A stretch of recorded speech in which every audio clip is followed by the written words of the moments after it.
Hey guys, today we are going to see how to remove unwanted content from our photo by using Photoshop. Let's see.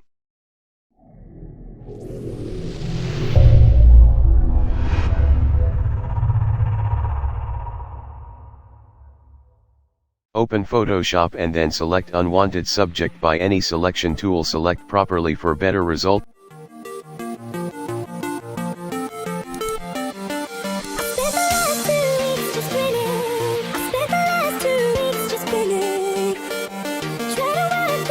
Click on select, modify, expand and expand it by 30 pixels. Now go to edit and select content aware fill. If you are using elder version, then go to fill and then you find content aware fill. That's it, boom, your photo is ready. Thanks for watching guys, make sure you have subscribed our channel and press the bell icon.